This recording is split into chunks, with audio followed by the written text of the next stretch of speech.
আরে অনেক গরম পড়ছে আর পিপাসাও পাইছে অনেক, বোতল তো খালি। বাস ছাড়তে অনেক সময় বাকি, এক কাজ করি পানি ভরে নিয়ে আসি। আরে স্কুলের বাস তো ছেড়ে দিছে, দাঁড়াও বাস থামাও, দাঁড়াও বাস থামাও, ভাইয়া বাস থামাও, আরে ভাইয়া বাস থামাও। আরে আমার স্কুলের বাস তো চলে গেছে, এখন আমি স্কুলে যাব কিভাবে? আঙ্কেল আমার স্কুলের বাস মিস হয়ে গেছে, আপনি কি আমাকে স্কুলে পৌঁছে দেবেন? স্কুল না বেটা, আমার এক জায়গায় যেতে হবে, তুমি অন্য কারোর সাথে চলে যাও। अंकल छोड़ दो। अंकल अंकल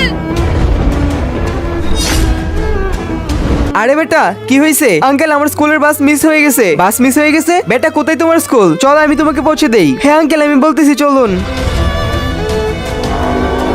আরে আঙ্কেল রাস্তা তো এদিকে না, আপনি আমাকে কই নিয়ে যাচ্ছেন? আমার স্কুলের রাস্তা তো ওইদিকে। সেটা তো দেখতেই পাবি। ছেড়ে দিন আমাকে, ছেড়ে দিন, ছাড়ুন আমাকে, ছাড়ুন, চুপচাপ ভিতরে আই, ছেড়ে দিন আমাকে, ছেড়ে দিন। আরে যা। কোথায় তুই? আমি বাচ্চাকে নিয়ে চলে আসছি। হ্যাঁ আমি চলে আসছি। পুলিশ। আজকে দেখবো শয়তানকে হারিয়ে কে আল্লাহকে ভালোবাসে। যারা আল্লাহকে ভালোবাসে তারা ভিডিওতে লাইক এবং চ্যানেলটি সাবস্ক্রাইব করে দাও। আর শয়তানকে ভালোবাসলে লাইক সাবস্ক্রাইব কিছু করতে হবে না, আর কমেন্টে আল্লাহু আকবার লিখে যাবে। আঙ্কেল আপনি? হ্যাঁ বেটা আমি একজন পুলিশ অফিসার। আর আমি তোমাকে ওই সময় এই জন্যই সাহায্য করিনি যে ও ওই সময় ওইখানেই ছিল, আর আমি ওরে অনেকদিন ধরে খুঁজতেছি। যদি আমি তোমাকে ওই সময় সাহায্য করতাম তাহলে ও হাতছাড়া হয়ে যেত। কই পালাচ্ছিস? অনেকদিন ধরে তোকে খুঁজতেছি। ছেড়ে দিন সাহেব আমাকে। ছেড়ে দেবো? চল পুলিশ স্টেশন। বন্ধুরা তোমরা এরকম লুকিয়ে থেকে সাবধানে থাকবে। ভিডিওটি ভালো লাগলে ভিডিওতে লাইক এবং চ্যানেলটি সাবস্ক্রাইব করে